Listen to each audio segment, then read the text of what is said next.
Don Rickles really hated him more than anyone else. Don Rickles was born Donald J. Rickles on May 8, 1926 in Queens, New York. He came from a regular family but Beckham, one of the most famous comedians and actors of the 1900s. Growing up in the Jackson Heights neighborhood, Rickles lived in a Jewish family and learned to be funny and quick with words when he was young, things that would later make him famous. His father, Max Rickles, sold insurance, and his mother was a stay-at-home mom who loved him and saw that he was funny even as a kid. After finishing high school, Rickles went to the American Academy of Dramatic Arts for a short time, wanting to become a serious actor. His dream was to become a dramatic actor on Broadway or in Hollywood, but his naturally fast humor and smart-watching skills slowly moved him toward a different path, the world of stand-up comedy. After serving in the US Navy during World War II, where he worked as a sailor on the USS Cyrene in the Pacific Ocean area, Rickles came home with new energy and purpose. Like many soldiers of his time, he had trouble at first finding what to do, but his natural charm and personality led him toward entertaining people. By the early 1950s, he started performing in nightclubs, first as a struggling actor who would use comedy as extra stuff between his lines. When he saw audiences liked his quick insults more than his serious tries at drama, Rickles went all in with comedy. This choice would forever change his life and leave a lasting mark on the world of entertainment. Rickles soon found a special place for himself in the comedy world. Unlike most stand-up comedians of that time what old structured jokes or funny stories, Rickles created an entirely new way of doing things, insult comedy. He would step on stage and right away start making fun of people, audience, no matter what their background, job, or social level was. His sharp tongue made fun of everyone from Hollywood celebrity to regular fans, and he got known as the man who could roast anyone but still be loved for it. His nickname, Mr. Warmth, was a funny joke showing the fact that while his words were mean, they were always said with good-natured humor and real love underneath. A big moment in Rickles' early career happened when Frank Sinatra, one of the biggest stars in the world, came to one of his shows in Miami. Instead of treating Sinatra with respect, like most performers would, Rickles boldly made fun of him from the stage, joking about his power and influence instead of getting mad. Sinatra was charmed and became one of Rickles' biggest supporters, introducing him to their celebrities and making sure his place with the Hollywood elite was solid. This friendship not only made Rickles' career better, but also showed his courage and confidence, things that made his comedy impossible to resist.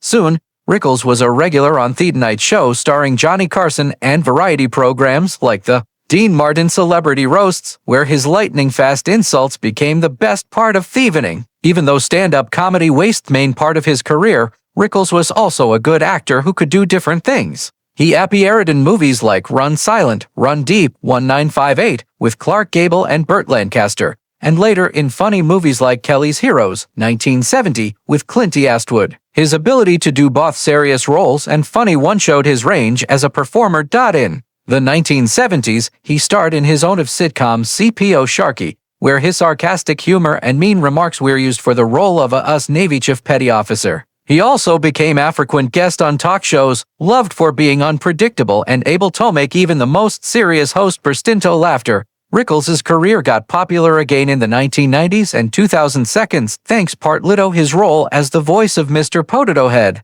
In Pixar's amazing Toy Story movies, a whole new bunch of fans got to know him through his work in animated movies, where his trademark sarcasm was perfectly captured in the character. He also kept touring well into his 80s, performing in Las Vegas, Atlantic City, and across the United States, bringing in audiences who loved his unapologetically old-school style of comedy. Unlike many performers of his time, Rickles never changed his toughy modern ways of thinking. Instead, he trusted that his audiences understood his humor came from a place of love rather than meanness. On March 14, 1965, Don Rickles married Barbara Sklar of Philadelphia, a marriage that would turn out to be one of the most lasting and important parts of his personal life. Rickles, who had built a reputation as the merchant of venom on stage and TV, for his biting, no-holds-barred comedic insults, often showed a much softer side when talking about Barbara. Their marriage was seen by many of his co-workers as something that kept him steady. grounding him in a world where fame, ego, and career pressures often ruin edge relationships. Rickles had openly said that finding love had not been easy for him. In his 20s and 30s, even though he was a rising star in the comedy world, he had trouble with romance. His sharp wit and sarcastic edge, which audiences loved, often worked against him in closer relationships, leaving potential partners either scared or unimpressed. By the time he met Barbara, he was already 38 years old, a single man whose friend Chad started to wonder whether he would ever settle down. They met through his agent, a chance meeting that would change the path of Rick's life. Funny enough, Rickles admitted that what drew him to Barbara was her inability, or maybe unwillingness, to laugh at his jokes. Unlike so many others who hung on his every wisecrack, she was not impressed with his humor, and this unexpected dress bones fascinated him. To Rickles, Barbara's down-to-earth nature and quiet strength stood in clear contrast to the fake nature of show business, making her the perfect partner for a man whose life was otherwise ruled by the chows of entertainment. The couple went on to have 2 children, Mindy and Larry, each of whom found a place for themselves in the world of entertainment, though in different ways. Mindy Rickles went after acting, following in her father's footsteps in front of camera, though with her own special path and style. Larry Rickles, meanwhile, found his calling behind the scenes as a producer. Sadly, Larry's life was cut short when he died of pneumonia at the age of 41. A heartbreaking loss for the Rickles family. Don and Barbara, who had always been devoted parents, were deeply shaken by his passing. For a man who spent his life making others laugh, the pain of losing a son remained one of Rickles' deepest sorrows, a reminder of how fragile life is even with fame and success. Despite the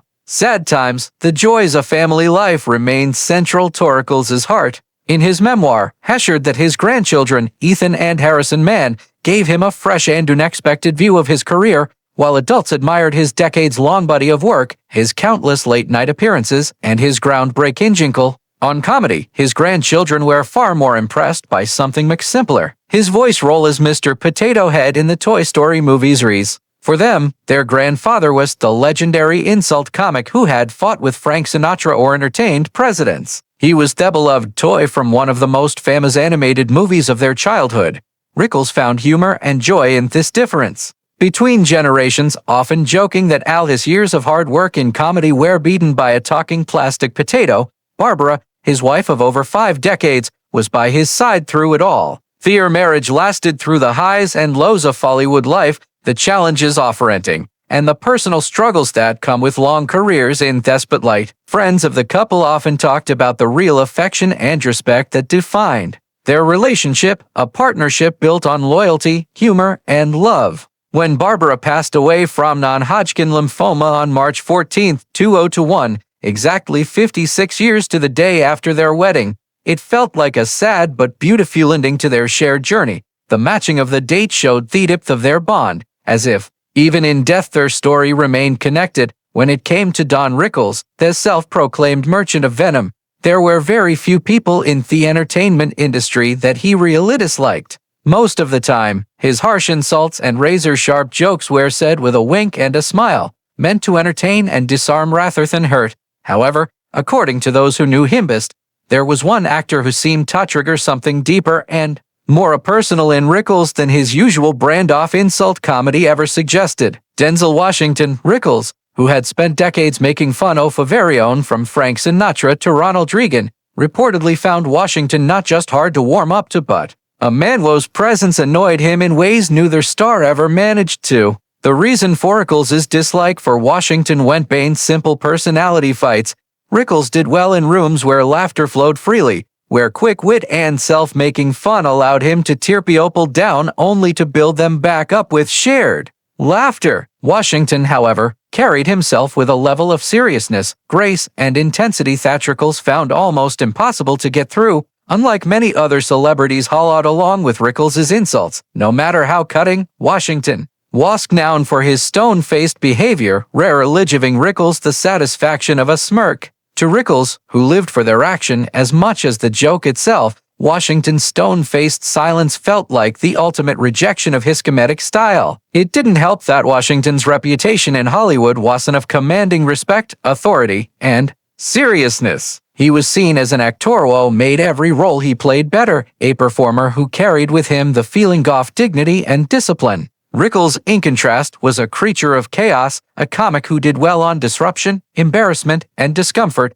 The clash between their styles and their public personalities created an oil and water situation. Rickles, who could usually find a way to charm or tease even theaterfest personalities, simply could not get through to Washington, and it bothered him more than he ever admitted publicly. Over the years, Rickles often used humor to hide his frustrations. Butte insiders noticed that whenever Washington's name came up in conversation, Rickles' tone changed. Instead of the playful venom he saved for his Hollywood friends, there was a sharpness in his voice, a dismissive edge that was unusual even for him. "I'll tell you who doesn't laugh," Rickles was rumored to say privately. Denzel Washington. "The man wouldn't lie if you paid him. He makes Mount Rushmore look like it's moving." For a comic who built his entire career on making people laugh in the most unlikely situations, Washington's inability to be reached represented not just a personal annoyance but a professional insult. In some ways, Rickles' dislike toward Washington showed as much about Rickles himself as it did about Washington.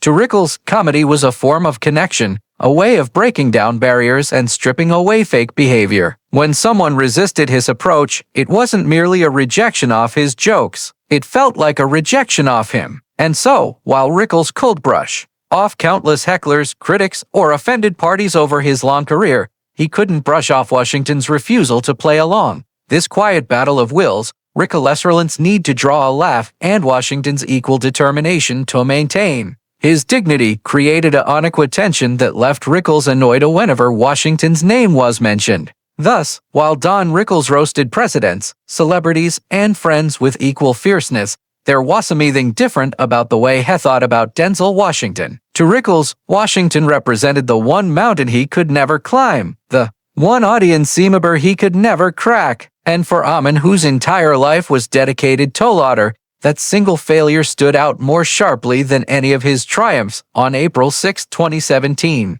the entertainment world lost one of its most beloved and influential people when Don Rickles passed away at his home in Century City, Los Angeles at the age of 90. His death was caused by kidney failure, a condition that had quietly weakened him in his final days, but did not overshadow the energy and sharp wit that had defined him for so many decades. Rickles had lived a long and extraordinary life, one that spanned an entire era of American comedy, and his passing marked the end of an age when quick-witted, no-holds-barred humor was delivered with a personal touch that could make audiences laugh while still feeling included in the joke. At the time of his death, tributes poured in from across the entertainment industry with comedians, actors, directors, and fans expressing their admiration for his groundbreaking career and their sadness at the loss of a man who had been both a trailblazer and a friend to so many. Rickles' final years had been spent surrounded by his family and the comforts of his home in Century City, a neighborhood in Los Angeles where he had lived for decades. Known for its elegance and closeness to the heart of Hollywood, Century City was a perfect place for Rickles to call home, as it reflected both his status in the entertainment industry and his lifelong connection to the city that had been central to his career. Though he had slowed down considerably in his later years, Rickles remained active with interviews, television appearances, and voice work well into his 80s, proving that his love for performing never truly went away. Even in retirement, he was thought of as one of comedy's most lasting legends, and his sharp humor never left him, even as his health declined. Following his death, Rickles was laid to rest at Mount Sinai Memorial Park Cemetery in Los Angeles, a burial place known for being the final resting ground of many influential people in Hollywood and the Jewish community. The cemetery, located in the Hollywood Hills, serves as a peaceful memorial site where families, friends, and admirers can pay their respects. Rickles' burial there placed him among fellow icons of the entertainment industry, symbolizing his lasting role in the cultural fabric of America. For his family, friends, and generations often, his grave became not only a place of mourning, but also one of celebration, a place to honor the life of a man whose humor and personality left an indelible mark on comedy and popular culture. Rickles' death at 90 years old also showed the remarkable longevity of his career. Few entertainers had stayed relevant for so long, adapting across decades as comedy evolved. yet always remaining true to his own unique voice. From the smoky nightclubs of the 1950s to late-night talk shows, Las Vegas stages, film sets, and animated features, he maintained a presence that spanned multiple generations of audiences. His passing was therefore not just the loss of a single man but the closing of a chapter in entertainment history. As news of his death spread, tributes highlighted his gift for connecting with people, his fearless approach to comedy, and his role as a cherished friend and family man behind the spotlight. Right.